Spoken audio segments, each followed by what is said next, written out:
Hey guys, Guns Essential. I'm just sitting around the house bored today and cleaning up some of my tools and stuff, and I figured I'd show you some of my favorite bushcraft or survival type stuff. Some of the stuff I've featured before and some of it's new, or new to video, I should say. So I figured I'd just kind of clump it together and give you guys some updates on the old stuff and just talk about the new stuff. These are my three favorite axes. At the top we have the 18-inch Estwing Camper's axe. It is an all-steel axe. I know some people complain that if you break an all-steel axe handle, then you're pretty much screwed out in the wilderness, but let me be the first to say that you're not going to break this axe. I mean, you can break it, but nothing is unbreakable. I understand that, but this thing's tough. I know some of your cheaper steel-handled hatchets have hollow tubes for handles, but as you can see, this one has taken a pretty good pounding since the last time it's been on film. I was out cutting wood and I was needing to split a lot of wood, and the wood that I was needing to split just wasn't wanting to split using this axe conventionally, so I had a 4-pound sledgehammer with me, and I basically used this thing for a splitting wedge, and it worked out very good. You know, I split a whole truckload of wood like that with this thing. Done no damage to the axe whatsoever. Yeah, it did kind of mushroom the head out a little bit, but that's really no big deal to me. Just gives the axe a little bit of character. I've used this axe for batoning before. You know, you can, whether you're putting the piece of wood here and batoning with the back of the handle, or you can even put wood on the handle and baton on the back of the head. Either way, it does a very good job. This is as close to indestructible as I can personally think of. You know, all of the abuse that this thing's taken over the years, and it's still just chugging right along. It's, like I said, I think I said, 18-inch version camp axe, much like this axe here. It's made by a company called Vaughn. They make a lot of carpenter tools. This is a carpenter's axe after all. This is an 18-inch axe here. It's got a very heavy hammer on the end of it. Good for hammering down some tent stakes or whatever you might need a hammer for out in the bush. It does have a very heavy head to it, period. It's got a lot of steel in it, which makes it great for chopping and splitting. I personally prefer a heavy-headed axe with a shorter handle. The profile on the edge there, it's more straight than what you would get on your typical axe. I haven't really found that to be a problem with splitting or chopping or anything like that. It penetrates very well. It's got a notch here for a nail puller, or you can hang it up on a nail on a tree or whatever. The handle doesn't come this way. I just got bored one day and strapped it up. But these come from Lowe's. They are American made. They're $40. Lowe's or Home Depot, I forget which one's got it, but they're a great tool. You don't have to go overseas to get a good quality axe. And to me, this is a great backpacker's axe. You know, the combination of the heavy head and the shorter handle. You know, the heavy head allows it to chop well, and the shorter handle makes it easier to pack, so why not?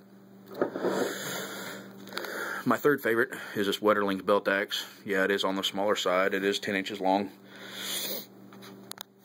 But this thing chops amazingly well. For those of you that have never had the opportunity to use a short belt axe like this, thinking that they'd be pretty much worthless, I would encourage you to maybe give that a second thought.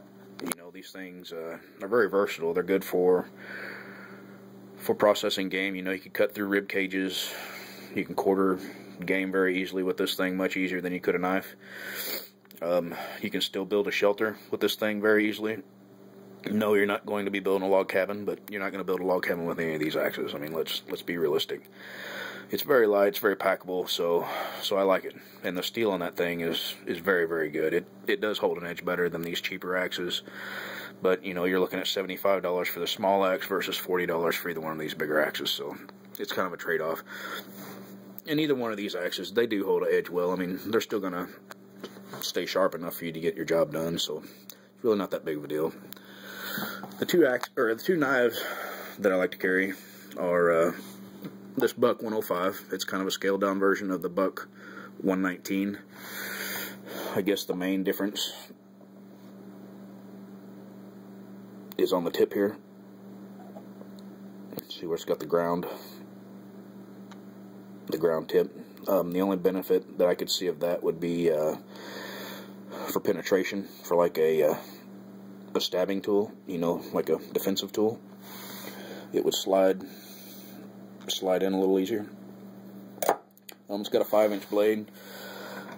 It's good for batoning, you know, camp chores, kitchen duty, that type of stuff. Cleaning game, much like this here, this Buck 110 folder. It's great for cleaning game,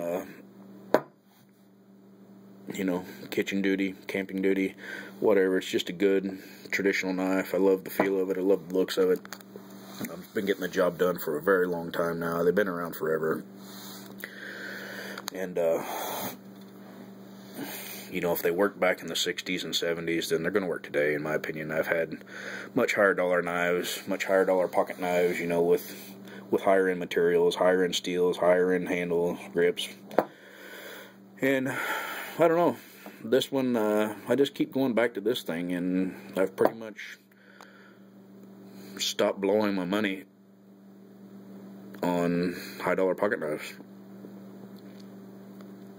The other tool that I like to carry is this. It's a mini hacksaw from Lowe's, made by Cobalt. Comes in this little kit with 3 blades in it when you buy it. The handle is aluminum, and it weighs absolutely nothing. I keep this in my bug out bag. It comes with 2 wood blades and 1 metal blade. You know, you never know when you're going to need to break into a warehouse or an abandoned home or whatever during a bug out situation, so the metal blade is always a good handy option to have. Not that I'm suggesting that you break into somebody's house that they're living in, because, you know, if you do, you're probably going to get shot. So, and really, you know, if you're breaking into somebody's house that they're living in, then I guess you really deserve to get shot, so I have no pity for you. So, this is my outdoor stuff. The tools that I grab when I want to go out and play in the wilderness, or if I'm looking to survive in the wilderness. If you guys have any questions, comments on anything, just feel free to let me know, and I'll get back with you as soon as I can. Thanks a lot, guys. See ya.